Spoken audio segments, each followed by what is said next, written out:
Bonsoir à tous. D'abord, ces trois audiences accordées par le chef de l'État ce jeudi au palais de la présidence de la République. Et tout d'abord, l'ancien gardien de but togolais parrain de la 7e édition du tournoi de Liébois. Tommy Sylvestre est allé témoigner sa reconnaissance au chef de l'État pour avoir porté donc le choix sur lui comme parrain de la compétition d'intégration sous-régionale que le Togo va accueillir dans les prochains jours. Tommy Sylvestre a saisi l'occasion pour remettre un trophée symbolique au président Faure Gnassingbé. La deuxième personnalité reçue par le chef de l'État ce jeudi, c'est Bassamy Kambara, le président du PDP, Parti démocratique panafricain. Et ce dernier a rendu une visite de courtoisie au président de la République. Suivez les deux personnalités, Tommy Sylvestre et Bassamy Kambara, aux sorties de l'audience pour recueillir par Prudence Zissou. J'ai été choisi par le président de la République d'être le parrain du tournoi, la 7e édition du tournoi de Liébois de football. Donc il est tout à fait normal que je vienne lui rendre une visite de courtoisie et le remercier et lui remettre un trophée. Nous sommes des sportifs. Sur le trophée, il y avait des invitations faites à Salif Keïta, avec qui j'ai joué à la CAN 72 à Yaoundé. Laurent Pokou, que je connais très bien, avec qui j'ai joué en Côte d'Ivoire. Eric Fab, qui est le promoteur du tournoi de Liébois, et moi-même. Donc ce trophée lui a été destiné pour le remercier de tout ce qu'il fait au niveau du sport. C'est une visite de courtoisie. C'est la deuxième fois qu'il me reçoit depuis 2 ans. Il était question qu'on se voit de temps en temps pour discuter de nos problèmes communs. Quand que je suis président du parti, le PDP, Parti démocratique panafricain, et également membre de CAP 2015 et président en exercice de la coalition Arc-en-Ciel.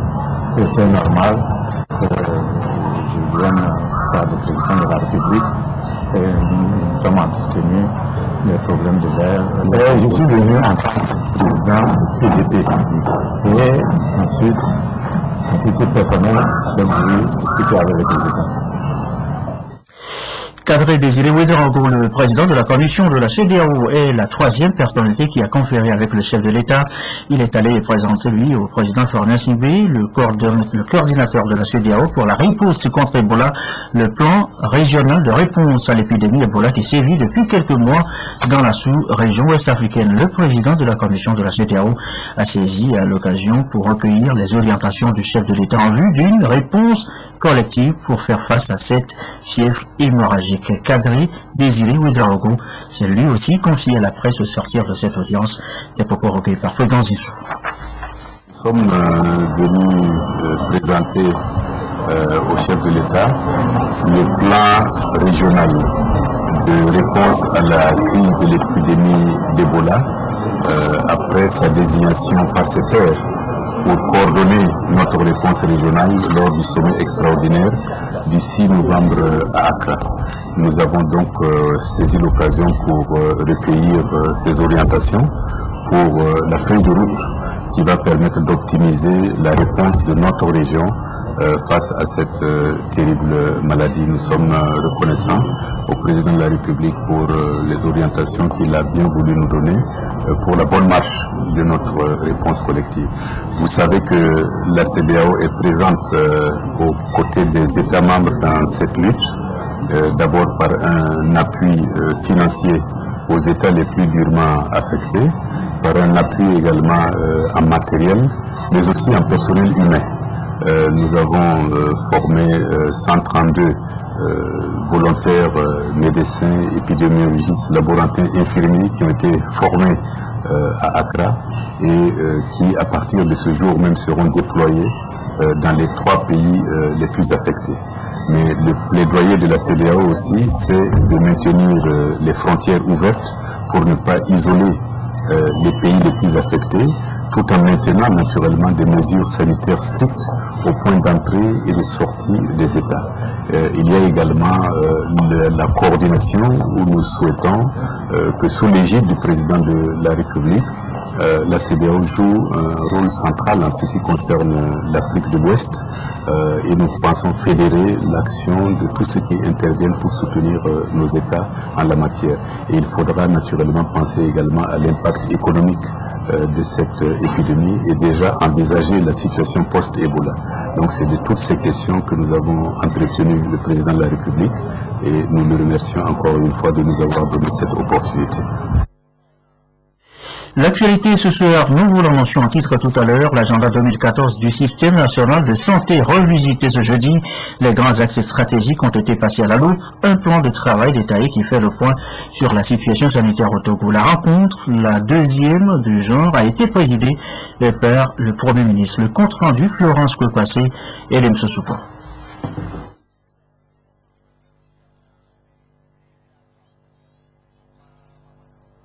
Santé et VIH-Sida.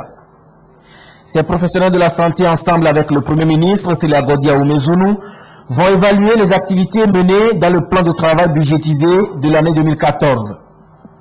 Le point d'avancement des actions réalisées sera fait conformément à l'atteinte des objectifs fixés dans le plan national de développement sanitaire et la SCAP, stratégie de croissance accélérée et de promotion de l'emploi.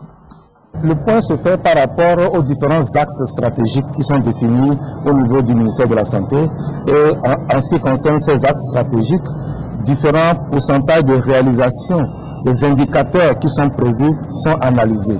Et ces indicateurs couvrent divers secteurs du domaine de la santé maternelle et néonatale, la santé infantile, la santé liée à la santé de la reproduction, les maladies transmissibles, les maladies non transmissibles, y compris les handicaps, et aussi surtout les trois maladies du Fonds mondial que sont le VIH-Sida, la tuberculose et le paludisme. Sur tous ces aspects, les indicateurs sont prévus et on fait la situation de l'état d'avancement de l'atteinte des objectifs par rapport à ces indicateurs et on se positionne pour les étapes futures. Un accent particulier sera mis sur les mécanismes de coordination et de mobilisation des partenaires au niveau sectoriel. L'atteinte des objectifs fixés pour la fin 2014 semble être hypothéquée. Des mesures rigoureuses doivent être prises pour corriger le tir. Le secteur de la santé est un secteur important de la SCAP. Il est devenu encore plus important depuis quelques mois en raison de la situation que vous connaissez tous, cette situation de crise épidémiologique de notre sous-région. Nous devons donc réfléchir à l'amélioration des conditions de travail, des moyens, de la logistique et de la prise en charge sur ce problème précis. Mais cette épidémie a montré aussi une chose que nous n'arrêtons pas de dire, c'est que notre système de santé est très faible, il est fragile, il a besoin d'être amélioré, il a besoin même presque à la limite d'être vu. Et donc nous avons une lourde responsabilité pour non seulement réfléchir à la meilleure manière d'améliorer ce secteur, mais aussi de trouver les moyens en tant que responsables au niveau de l'État que nous sommes pour que le secteur de la santé s'améliore, que la prise en charge au niveau des différents flux sanitaires soit meilleure. Bref, c'est pour dire que nous sommes à la croisée des chemins et donc c'est une chance pour nous de réfléchir au cours de cette réunion de ce jour à tous ces problèmes pour améliorer les choses. Ici, le plan d'action opérationnel de mise en œuvre du soutien de Gavi Alliance relatif au renforcement du système de santé au Togo, exercice 2015, sera également validé. Autre point fait ce jour par le Premier ministre, celui avec le directeur Afrique de l'Ouest du groupe Total, un point sur les investissements de la société au Togo ainsi que ses différents projets dans les 3 années à venir. C'était au cours d'une audience que le chef du gouvernement a accordée à Thibault de Langlais. Nous l'écoutons, il donne des précisions au micro de Clarisse Atiglet. De passage toujours de manière un peu rapide au Togo et il était normal de rencontrer son Excellence le Premier ministre pour échanger sur nos investissements dans la filiale Total Togo.